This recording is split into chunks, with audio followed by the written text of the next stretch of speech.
The winning blueprint presents.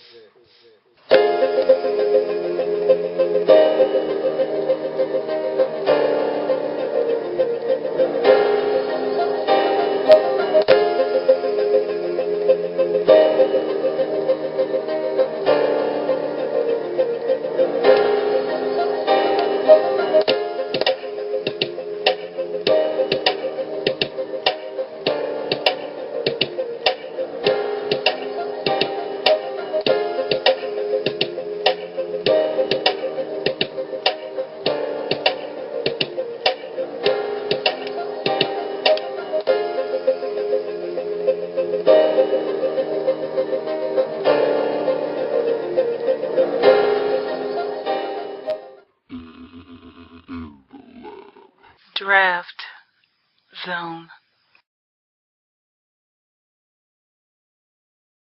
Welcome to the Draft Zone. I'm your host, Lou. Thank you for joining me. This is the 2013 NFL Draft Wrap-Up, a series that focuses in on the NFL Draft and every single team in the league, their picks. We grade the picks out individually, taking into consideration the pick itself, how it was made, where it was made, how it will impact the team in the 2013 season and moving forward. Average up every single pick for X said team. In this case, we'll be talking about the New York Football Giants. And every pick that they've made in the 2013 draft, we'll average them all together, get an aggregate score for the Giants draft as a whole, and move forward. Now, we'll be using our baseball grading scale as always in the lab room and in the draft zone. Single, double, triple, home run. There are no strikeouts in this scenario in the draft wrap-up because we don't know what these players are going to be like. We don't know if they're going to pan out in the league or not. And each team has a different grade on every single player in this draft. This was a draft that did not have consensus players. Like last year with Andrew Luck and Robert Griffin III, this draft had players ranked all over the place. So one team might have a first round grade. Hey, they might even have a top 5 grade on a player. That same player for another franchise might have a second round grade. So we can't tell if a team reached or not because in their mind, they're thinking they're getting great value by getting this player at X said pick. So again, we won't be giving out any strikeouts for reaching for players or anything like that because we can't say if a team is reaching for a player or not. That is subjective and that is up to the discretion of each and every single team in this draft. So no strikeouts. So we're here to talk about the Giants. We'll average them up, get a score, come up with a total aggregate score for the Giants as a whole in the draft. And so got the draft board behind me. I've got my handy dandy pointer present. Let's get to work on the Giants and what they were able to accomplish in the 2013 NFL Draft. So, as we look at this board, first thing we want to take a look at is the needs. Giants have a big, glaring need at linebacker, offensive line, D-line, and also at the cornerback positions. If they are relatively healthy, I don't think cornerback is as big a need as linebacker is. We've been waiting on Terrell Thomas for about 3 years now with those ACLs. Don't know if he'll ever be the same player or not. Giants are hoping that they've seen the last of the ACL troubles from Terrell Thomas. If Prince Amukamara can stay healthy, there's another guy in the mix. So you get Aaron Ross back. I don't know if cornerback is that big of a need. You still have Corey Webster as well. I think linebacker, to me, is a big need, as well as offensive and defensive line. So you look at the draft board, round, pick, players, position, school. Let's get to the Giants in their draft. We start in the first round. 19th overall selection, offensive tackle out of Syracuse, Justin Pugh. To me, I didn't like the pick when it was made because I thought that the Giants had an obvious opportunity to draft a linebacker. At 19, I thought, man, they could sure use a linebacker like Alec Ogletree out of Georgia. Man, would he help that linebacking corps or what? Then I said to myself, after the selection was made of Justin Pugh, Yeah, they could use an offensive lineman. That's solid value. A lot of people are high on Justin Pugh, more so than I am. But I'll tell you what, if for no other reason, Justin Pugh is a solid pick here because of the versatility. He can play left tackle. He can play right tackle. I wouldn't put him at left tackle if I were you. It's either right tackle or one of the guard positions. If you ask me, I wouldn't dare stick him at the left tackle position. But a lot of people think he can play the left tackle position or the right tackle position. He can play left guard or right guard. And for that reason and that reason alone, I allowed this pick to be okay in my mind.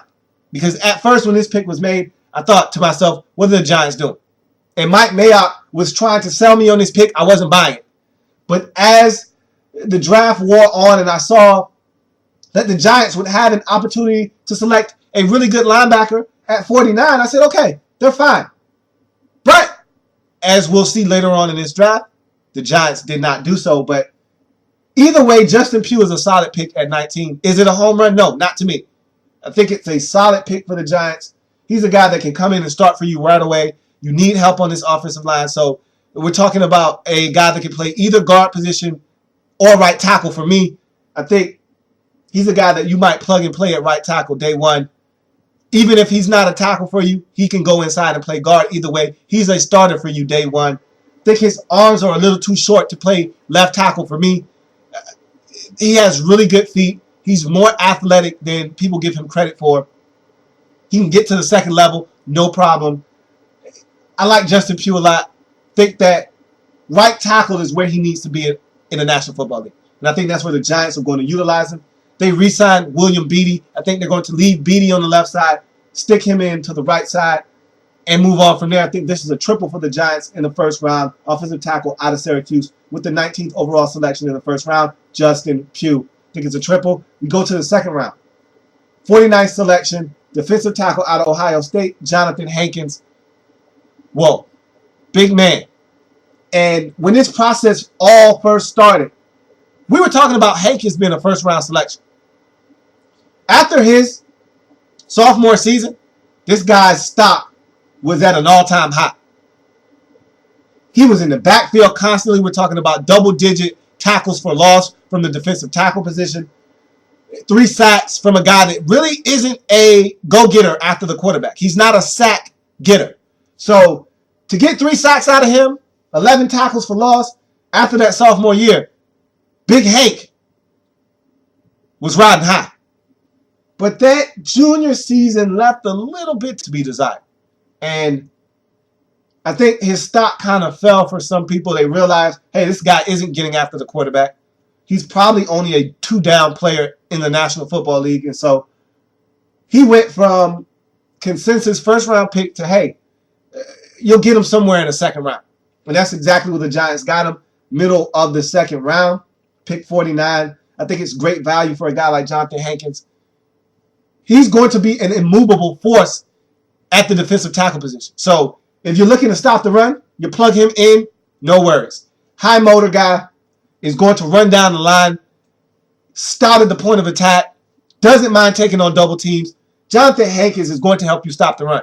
Now, if it's an obvious passing situation, which the Giants have absolutely no problem doing, taking guys who they know can't get pressure on the quarterback off the field on third downs, he won't be on the field on third downs. So don't look for Jonathan Hankins to be on the field on third downs.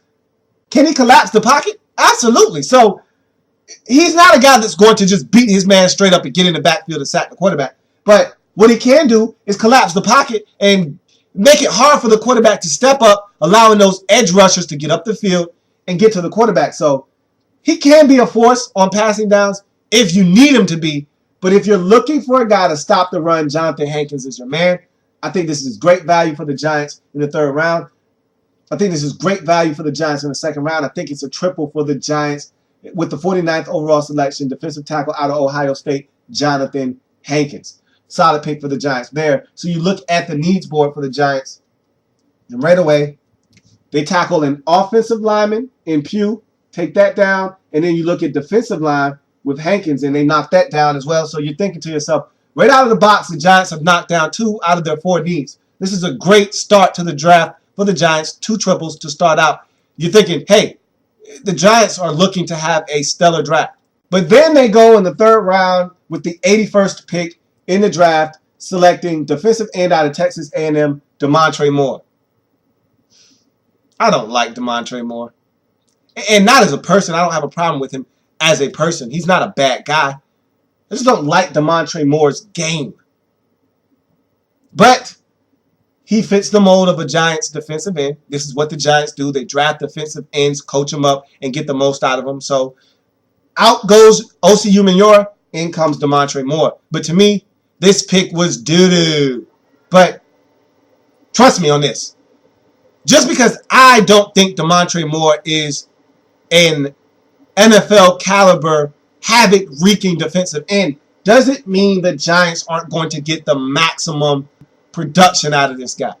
This is what the Giants do. They take defensive ends, whether you like them or you don't, they shine them up and get them to ball out. And that's exactly what Demontre Moore is probably going to do for the Giants.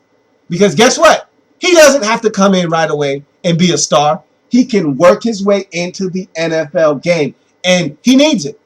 There's a lot of things wrong with Demontre Moore's game right now, which is why I don't like him as a football player. Let me tell you why I don't like Demontre Moore. It's not strong at the point of attack. That's number one. 12 reps at 2 1/4 doesn't satisfy my hunger for a defensive end that I can put in the game and say, go after the quarterback. Because guess what? When they decide to run the football, what is Demontre Moore going to do? If I'm a coach and I see Demontre Moore in a football game, I'm running right at him. I'm running power right at Demontre Moore because he can't stand up to a 335-pound, 325-pound tackle with long arms who's strong and physical, who's willing to take his pads and drive him back 5 yards off the line of scrimmage.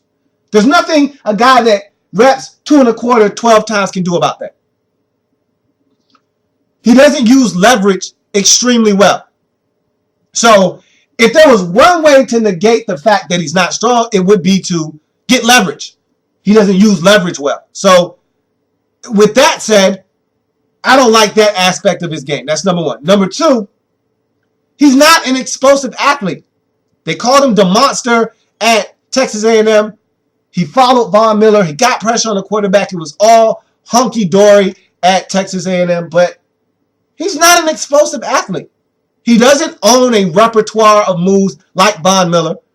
He doesn't own a spin move or a rip move. He's a straight up the field guy, mixes in a bull rush here and there, but this is a guy that wants to run and bend. He can bend at the hips. I'll give him that. Very flexible, but he has to get stronger. He has to develop more moves. And he's not an explosive athlete. And the Giants are known for explosive athletes on the edges, so they got to work with Demontre Moore. He's got to get in the weight room, and I know he will. They'll put him in the weight room. He'll be lifting more than 12 reps of 2 1/4 by the time they're finished with him after his rookie season. So that's not even anything that I need to be worrying about. What the big issue for me is, can he play the run? Can he develop more moves, which he will over time? Can he use his hands better to fend off offensive tackles with long arms who want to get their hands on him and redirect him? So I've got questions. Does Demontre Moore have answers? That's the question you got to ask yourself. But at pick 81, this is great value because we were talking about Demontre Moore potentially being a first-round pick. At the beginning of this process, he was a top 5 pick. So to get him at 81 in the third round, excellent value. While I may not like the pick, the Giants got great value here and a guy that's probably going to be really good for them. It's a triple for the Giants with defensive end out of Texas A&M, Demontre Moore. We go to the fourth round, pick 110. Quarterback out of Syracuse, and this pick is from the San Diego Chargers. You get Ryan Nassib. And I love Ryan Nassib. I actually thought that the Bills were going to take this guy, but they probably made the right move in not selecting him. Here's a guy that needs to sit behind a quarterback and learn. Big-time arm, not a huge athlete, not going to wow you with his footwork. But when it's all said and done, he's a competitor. He's a guy that I want on my football team. I want leading my football team. He cares about football, and he can make every single throw on the football field. has good pocket awareness, has pocket mobility. Don't ask him to run anywhere because he's not a great athlete, but has the pocket mobility. Able to reshuffle his feet. Again, the footwork isn't the greatest, but he's able to reshuffle the footwork and deliver the football. Can get the football out of his hands very quick. Makes great decisions with the football when the pocket is clean. And puts very good air and touch on the football. I love Ryan Nassib a lot. I thought that he was one of the better quarterbacks in this draft, if you ask me. And so I thought this was a great pick by the New York Giants. After a while, you get tired of seeing David Carr holding the clipboard because at the end of the day, do you really trust David Carr if Eli Manning was to go down for a 4-week stretch? Luckily enough for you, Eli Manning doesn't get hurt. He's like a Timex watch. He just keeps on ticking. So you don't have to worry about David Carr getting into the game. But it's always nice to know you got someone waiting in the wings. Now you got a young rookie that's going to take notes from Eli Manning. And maybe, just maybe one day he'll get to play. The way Eli Manning is playing now and how young Eli Manning is, he may never suit up for the Giants. Maybe this guy shows some flashes in the preseason and you're able to flip him for a pick down the road. But either way, you got yourself a great quarterback prospect in Ryan Nassib in the 4th round at pick 110, quarterback out of Syracuse. It's a triple for me. Great pickup by the Giants here in the 4th round. So we go to the needs board once again. Demontre Moore in the 3rd round is a defensive lineman, so we mark that off. And that takes us to the 5th round. So this was a portion of the draft once we got to the 5th round where I started screaming, okay, linebacker, okay, linebacker, okay, linebacker, okay, linebacker. One of these picks remaining in the draft for the Giants is going to be a linebacker, linebacker, linebacker, linebacker. And then we get to the 5th round, pick 152, safety out of Richmond, Cooper Taylor. I said, okay, fine. You lose a guy like Kenny Phillips in free agency, fine. You want to get another safety in the mix. You did get Ryan Mundy in free agency, but okay, I can live with this. Here's a very talented and athletically gifted safety out of Richmond who transferred from Georgia Tech. We're talking about 6'4", 6'5" here. Running a 4.5 40. Physical, isn't afraid to lay the lumber, coming down in the box for run support. Will go back and can run. I just told you we're talking about a 4.5 athlete at 6'4", 6'5", so that's rare. And he can make plays on a football. And so I like Cooper Taylor a lot. The reason why he's even around in the 5th round, medical.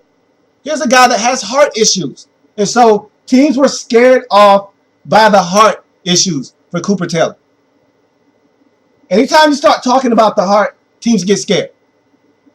And so he went through a strenuous evaluation process. Apparently the Giants feel comfortable about his medical situation. They draft him in the 5th round. He's a really good talent. I like Cooper Taylor a lot. I question the medical, though. I'm not a guy that likes to fool around with the heart.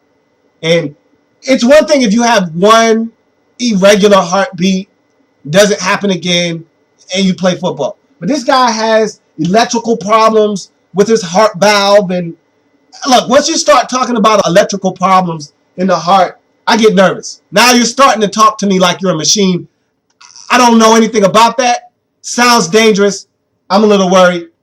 So even though the measurables are there, we're talking 6'4", 6'5", 4.5 40, physical, can come down and run support, and can play back at the back half of the field.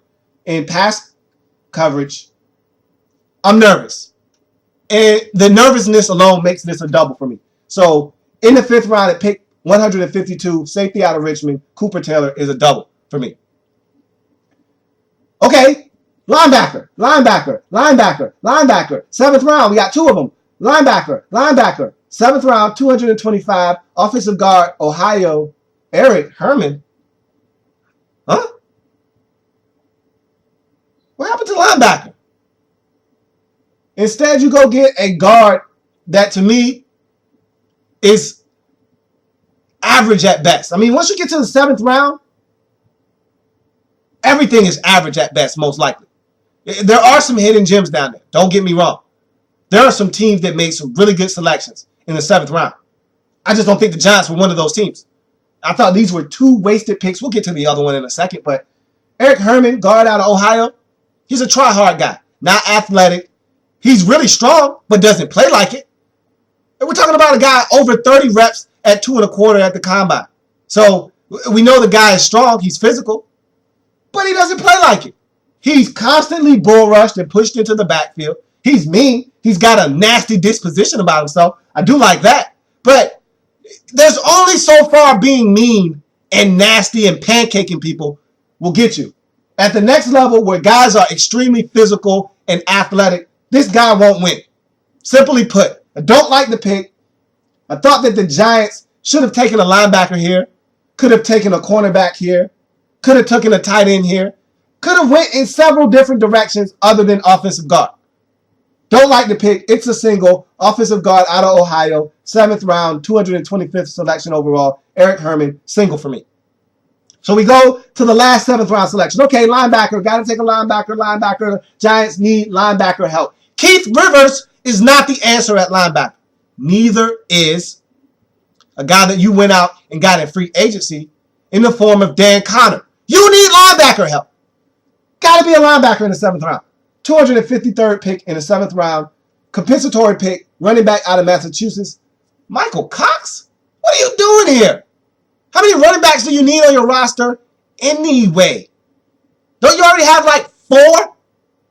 At least 3 for sure. No, you re-signed Ryan Terrain. We know that Andre Brown is still on the roster. Not to mention that you got the young fella from Virginia Tech still. He's going to be assuming the role of primary ball carrier now. So, what is Michael Cox going to do for you? A guy with limited production. And that's being very, very nice. This guy had all of 12 to 15 carries going into his senior year at Massachusetts before getting the football over 100 times, still not cracking 1,000 yards. So, why am I supposed to be impressed with Michael Cox? I'm not. This pick could have been anything. How about a linebacker? Maybe a cornerback. Maybe a tight end. Go figure. Anything but another running back. But instead, that's what you do with Michael Cox, running back out of Massachusetts with the 253rd overall selection. To me, it's another single. Not impressed with this back half of the draft for the Giants. So you average it all up for the Giants. And let's go to the needs board, where linebacker wasn't addressed.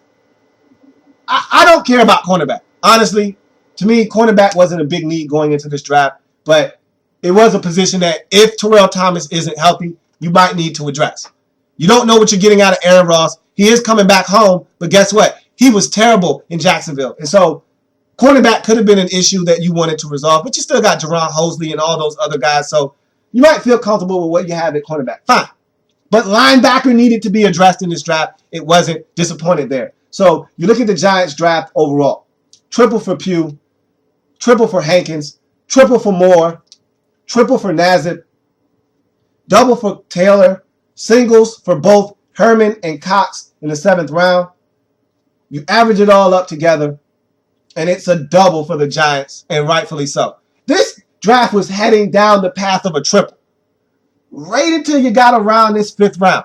That's when things got a little dicey for me, because linebacker should have been somewhere in this mix. And there were some guys on the board in the 5th round at pick 152 that could have helped your football team out. Instead, you went safety, and then you followed that up with offensive guard and running back.